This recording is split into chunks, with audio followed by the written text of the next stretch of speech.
Hi everyone, this is Physical Principles of Quantum Biology, Chapter 2, Quantum Electrodynamics, Lighting Up Life.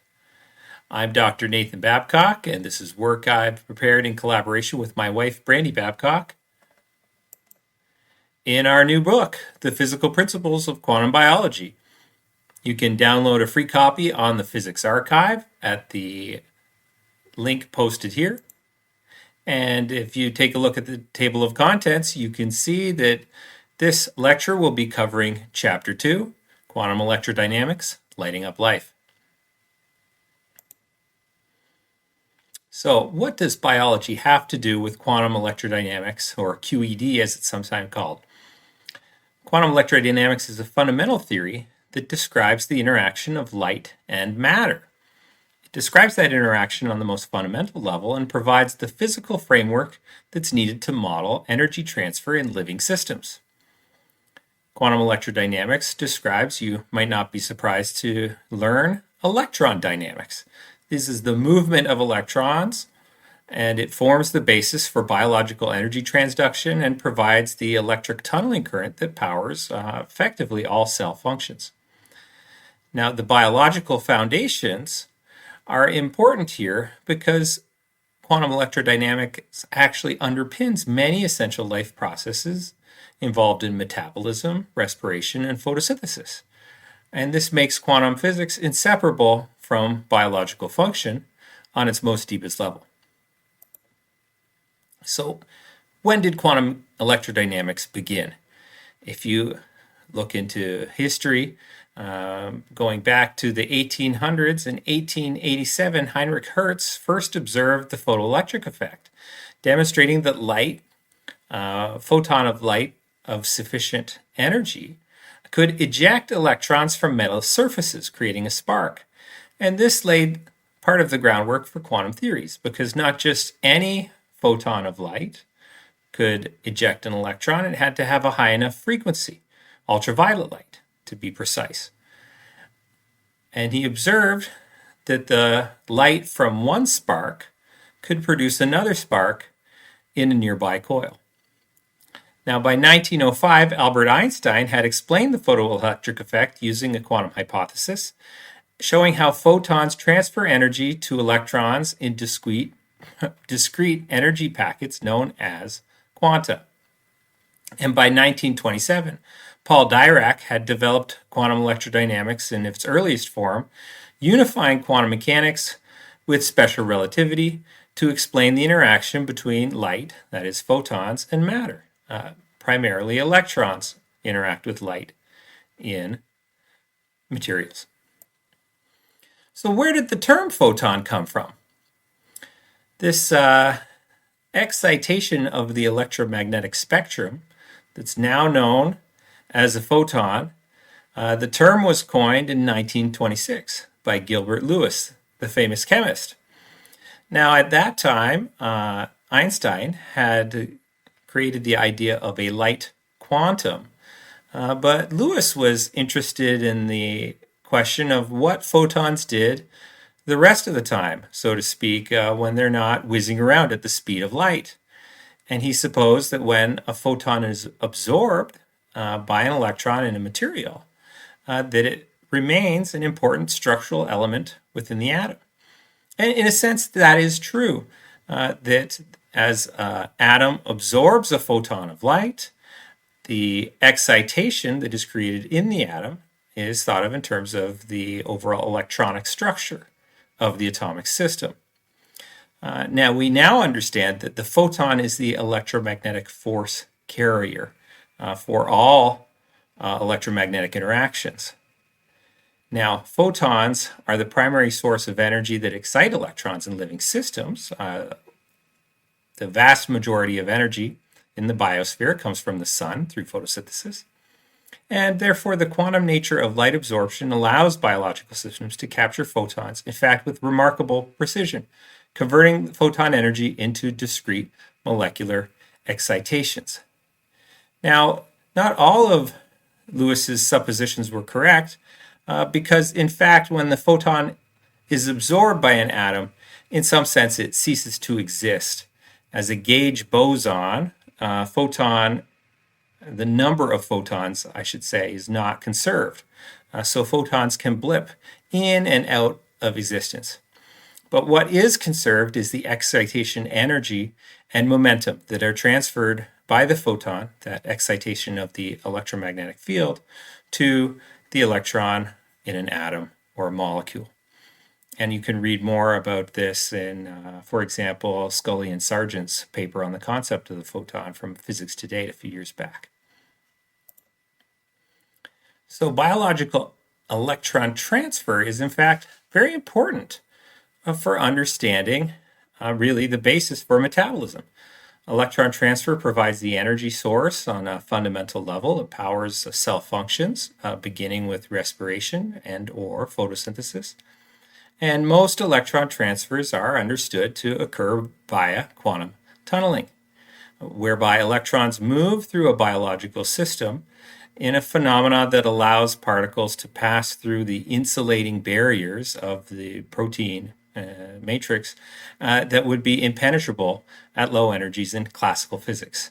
And that is the quantum effect of tunneling through the otherwise classically forbidden barrier. Now, proteins, in fact, have specially arranged tunneling pathways in systems like cytochrome C that are optimized to facilitate efficient electron transfer through cellular structures. There's different types of electron transfer. The one that I'll be mostly considering today is the non-adiabatic electron transfer. And this is, again, that sudden transition that occurs when an electron tunnels from one region to another in a so-called quantum jump. Now, there are oxidation reactions in chemistry and biology that don't have quite such a striking quantum nature. These occur in the adiabatic limit, where the electron smoothly transfers continuously from the donor state to the acceptor state as it goes from one atom or molecule to the next. Now, if you take a look at the reaction coordinate, the figure here on your right, you can see an energy axis, the vertical axis, and the reaction coordinate axis.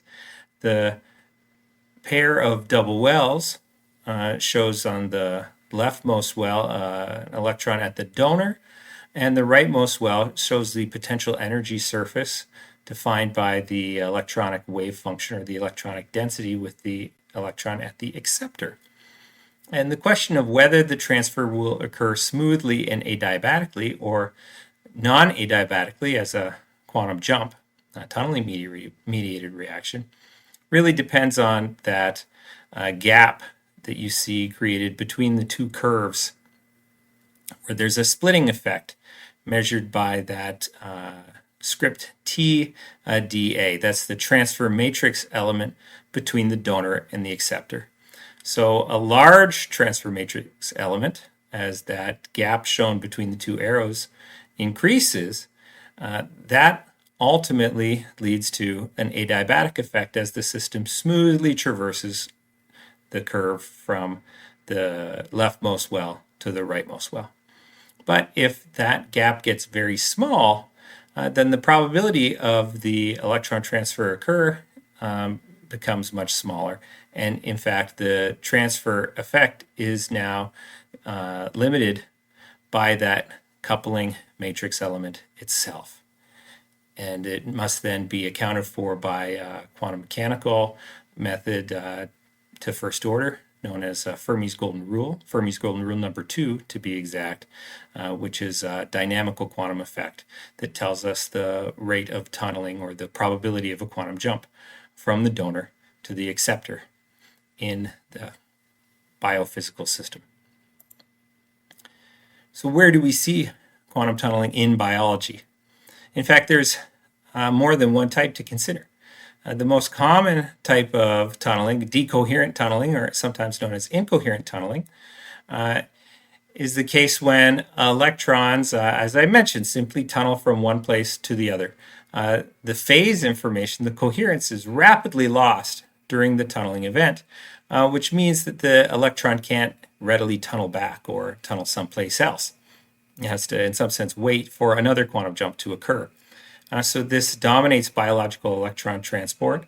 It's fairly insensitive to environmental noise because it's really just waiting for the conditions to be right for the electron transfer, the tunneling event to occur.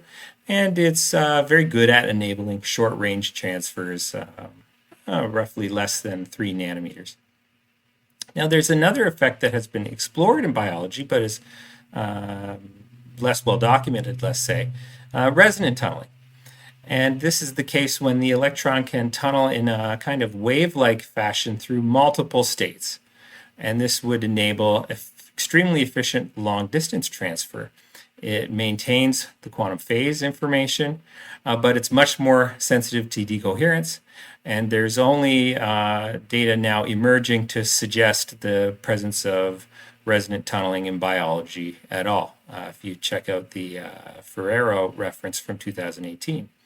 But there is another type of tunneling resonance that is well known in biology, in an effect known as charge resonance stabilization. And in this case, the quantum tunneling, that effect that defies classical physics by allowing electrons to, in some sense, teleport from one place to another, actually allows the electron to effectively be in 2 places at once. You can imagine the electron in a superposition of being at the bottom of the donor well or the bottom of the acceptor well, if you think of the figure on the previous slide. And in fact, these kind of delocalized states are very important for a number of processes in biology. They're essential for cell respiration, photosynthesis, and certain forms of enzyme catalysis. And in fact, this kind of charge delocalization effect, this truly quantum coherent effect, has been known since at least the 1960s. So let's take a look at electron transfer in proteins, in biology. If we look at one of my favorite proteins, photolyase, taken from fruit fly, it's a flavor protein enzyme, and it's important in DNA repair. Essentially, the photolyase enzyme latches onto a piece of damaged DNA and uses an electron transfer process to basically zap an electron into the DNA lesion, breaking up the lesion and, in effect, repairing the DNA to prevent future mutations and whatnot. So if we now zoom in to that photolyase enzyme and we look at the active site, there's this thing called the FAD, flavin cofactor, that actually is the active site of the enzyme where the real photoexcited electron transfer event occurs. What's interesting in this system is that the quantum mechanical electron transfer cascade that occurs over a chain of tryptophan residues, the aromatic residues shown here, is accompanied by some structural dynamics in the photolyase enzyme, and it's now becoming clear that the structural adaptations are actually directed and timed to enable the whole, shall we say, DNA machinery, DNA repair machinery to act as efficiently as it does. Now, some of you may recognize the scheme I've shown here with the flavin cofactor and the electron transfer down the chain of tryptophans. This is the same kind of thing that you see in cryptochrome. If you've learned about this radical pair model of bird magnetoreception, the radical pair model of the avian magnetic sense. So electron transfer is also important in a similar system for understanding these radical pair dynamics that are created when there's an electron excited at the flavin cofactor, that FAD, and it creates a hole in the ground state that can now be rapidly filled in through the electron transfer cascade over the chain of tryptophan residues, creating what's called a spin-correlated radical pair. And this is now believed, in fact, to enable the magnetic sense in a number of species, including, of course, the birds that use the magnetic sense in their long-distance migrations. But in fact, the same kind of magnetic effect has been shown to be able to be produced in vitro in the photolyase enzyme itself. If you take a look at the reference from Zhuang that I have shown at the bottom of this slide. Now, quantum coherence is also important for catalysis, where the reversible electron transfer between two cofactors, donor and acceptor again, so to speak, is essential for delocalization of the spin and charge within these so-called charge resonance complexes. Now, these are systems in which the electron transfer matrix element, that TDA, I've shown in the equation at the bottom of the slide, is so large, in fact, that the thermodynamically stabilized state is in fact the state where the electron is delocalized across the two different cofactors. And so if we think of the transfer matrix element between the donor and the acceptor, when the two hemes in this case, if you look at these iron-containing heme cofactors, when they're close together, you can now multiply that by a multiplying factor, the little epsilon here I show in the equation on the right-hand side.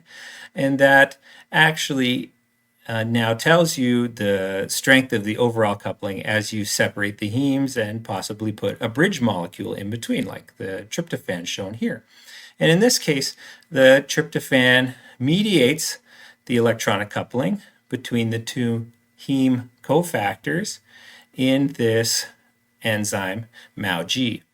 And now MAO-G is very important for carrying out a specific catalytic reaction that actually helps build another enzyme. It actually builds the tryptophan-tryptoquinone group in another enzyme, MADH, that is important in the electron transfer chain, in the respiratory chain of another organism. You can think of soil bacterium, for example.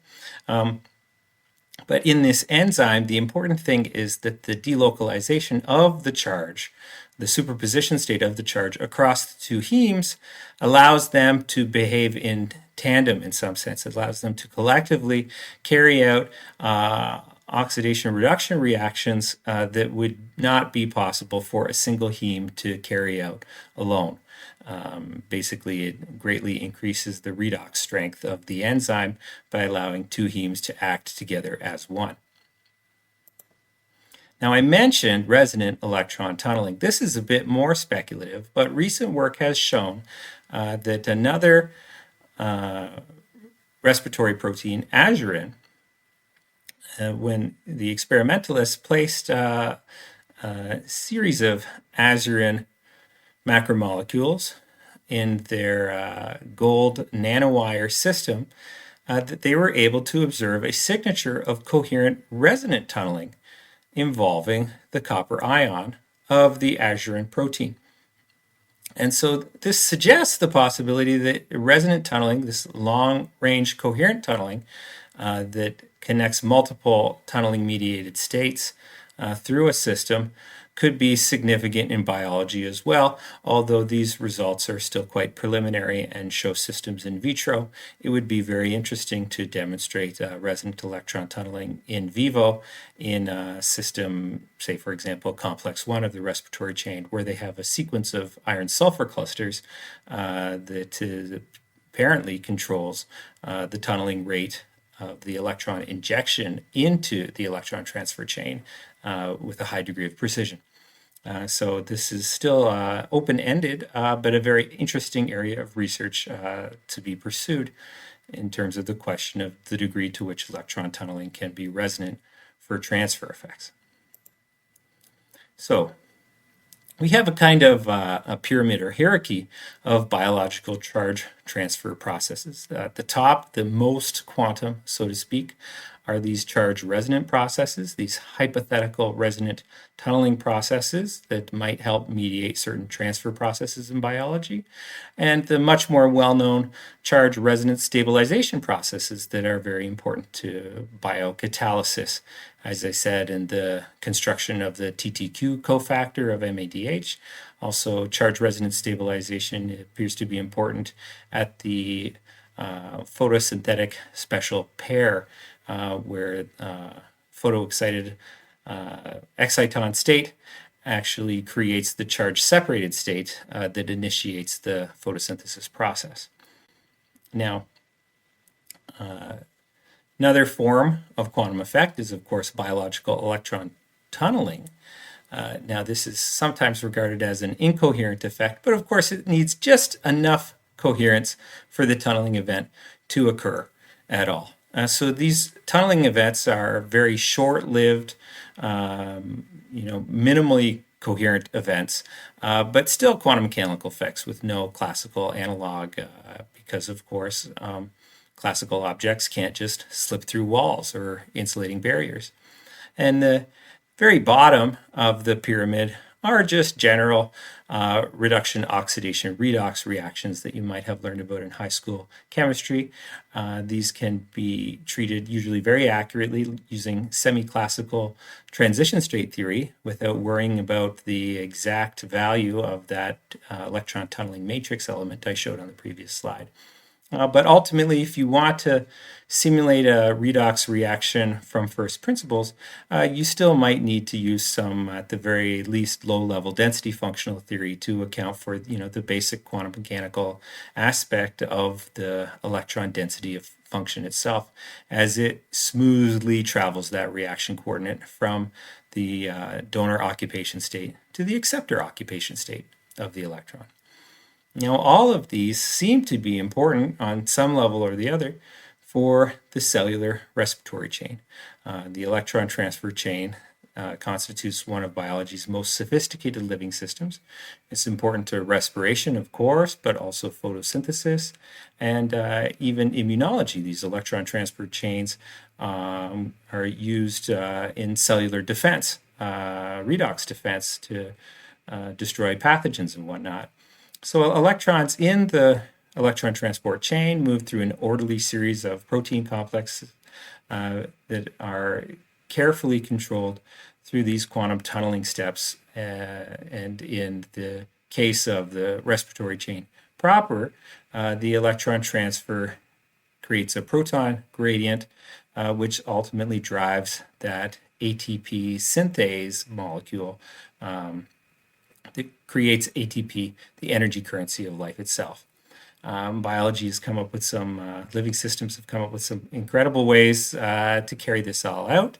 You can see in the bottom of the slide on the right-hand side, electron micrograph of a bacterial nanowire filament. And I mean, it's all just incredibly fascinating. The proton gradient drives the ATP synthase, creating life's energy currency, and these very high efficiencies that are involved with the processes are really, crucially depend on the structural organization and the hierarchical organization of these systems involved.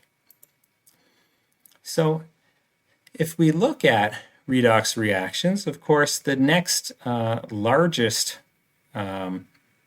charged particle after the electron, almost 2,000 times more massive than the electron, is the proton, the hydrogen nucleus.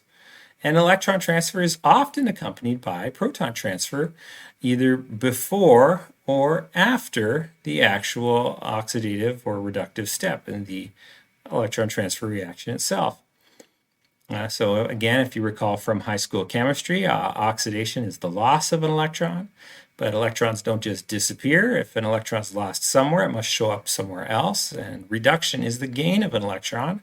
It always seems a little ironic to call the gain of an electron reduction, but of course, an electron is negatively charged, and so the sign on the molecule receiving the electron becomes reduced.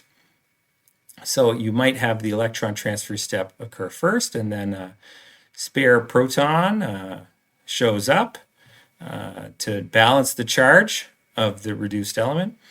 Or if the proton transfer occurs first, you have a molecule floating around with an extra proton that's got stuck to it, and now an electron can naturally transfer into that place to balance the system again. But what is very interesting is that sometimes there's a concerted electron-proton transfer where the proton and the electron are transferred together. Yeah, we can imagine this occurring semi-classically, something like a hydride transfer where you have electrons and proton being transferred all together. But you might imagine an electron and a proton tunneling together as well.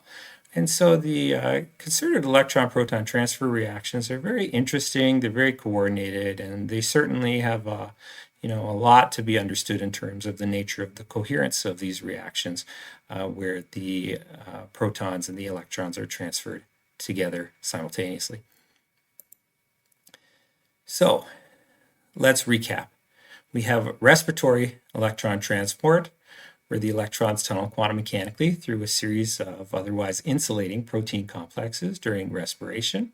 The proton gradient is used to make ATP, the so-called energy currency of life, through the complex mechanism of the electron transport chain, the proton transport across the membrane, and ultimately the ATP synthase molecule complex that ultimately drives the production of ATP. We have other places where proton-coupled electron transfer is very important because photosynthetic water splitting, for example, is essential in photosynthesis. Of course, as water is converted into oxygen that we can breathe during the photosynthesis process. The hydrogens are stripped off the water, oxygen gas is produced, as well as hydrogen gas. And in fact, there's a number of biocatalytic reactions that are important for DNA biosynthesis, nitrogen and carbon fixing in the biosphere, and also in enzymes like superoxide dismutase and hydrogenase. So these kind of incredibly complex machinery that couple proton transfers to electron transfers are important in a vast different range of processes in molecular biology. Now, there's another effect that's very interesting that is growing to become viewed as important in biological electron transfer that has to do with molecular chirality. If you've ever used a corkscrew or even a pair of scissors, it can be left-handed or right-handed, whether the corkscrew, say, turns clockwise or counterclockwise.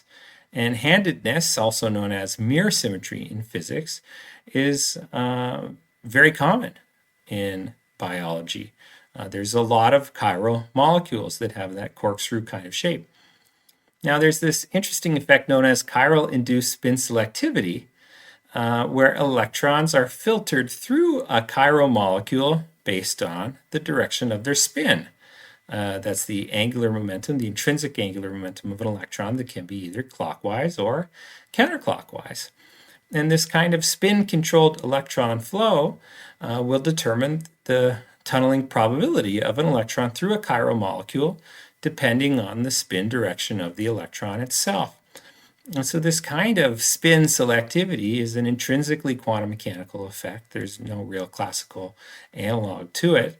And the fact that biological molecules intrinsically and selectively interact with electrons based on their spin is very interesting, and certainly is likely to have a lot of significance for our understanding of biological electron transfer processes.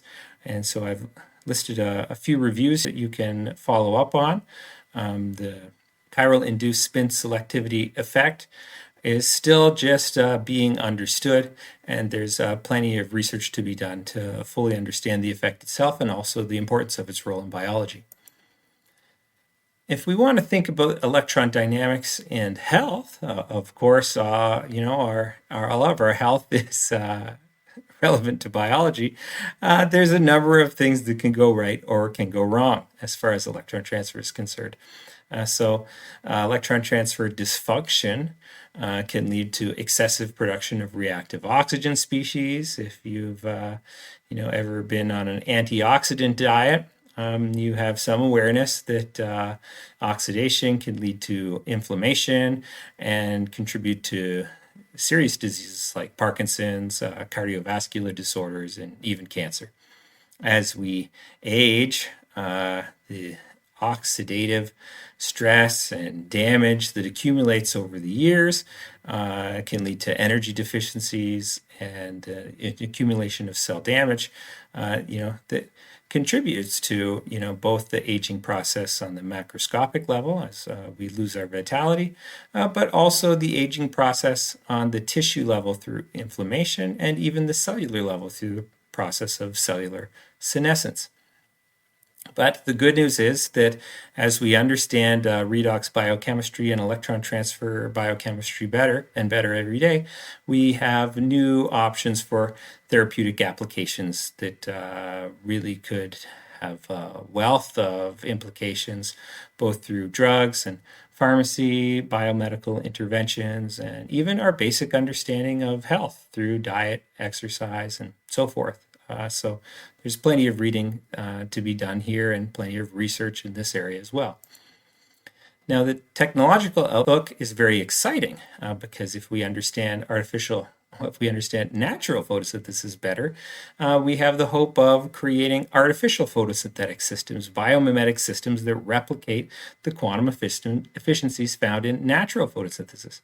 And these could revolutionize clean energy productions using sunlight to split water and produce hydrogen fuel with the remarkable efficiency found in plants. And of course, plants are much more environmentally friendly than the heavy element-rich materials used in many solar cells today. But that's really just the beginning. You may have heard of organic LEDs, but they're really just the tip of the iceberg in terms of creating bioelectronics. If we can better understand the principles of electron dynamics through biological molecules, we can really truly begin to consider creating biologically inspired electronics that will be not just more cost-effective and energy efficient, but have enormous possibilities for use in biocompatible medical devices and other biotechnologies. And finally, as we understand better the nature of the coherent or decoherent processes that cellular systems, mitochondria, and respiratory systems, photosynthetic systems actually use to control the rates of electron transfer, and things like the electron transfer chain or even an enzyme like the photolyase DNA repair enzyme. We have enormous wealth of opportunities to develop new biotechnologies with applications for energy sensing and, again, information processing. But really the sky's the limit, I think, in this respect. So in conclusion, the theory of quantum electrodynamics is fundamental for our description of life. Quantum effects between light and matter occur at the level of interaction between photons and electrons in atoms and molecules, and biological systems exploit quantum effects with remarkable precision, creating systems that often operate near the so-called quantum classical boundary. And quantum concepts like tunneling, coherence, and non-locality, and spin selectivity define the intrinsic mechanisms that make life possible. And by understanding these mechanisms, we gain insight into biology's most essential functions and establish possibilities for revolutionary advances in medicine, pharmacology, energy, computing, and a wealth of different potential biotechnologies. So the future of science increasingly depends on recognizing that life itself comprises a cohesive arrangement of quantum mechanical processes, as I mentioned, in the electron transport chains and the various enzyme catalytic processes that form the basis for living metabolism itself.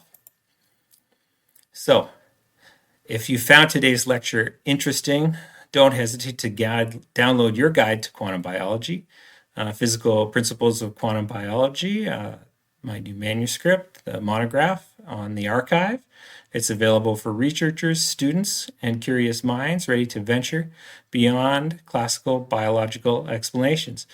I'm enormously grateful to my wife, Brandy Babcock, for her help in developing the monograph and for preparing these slides.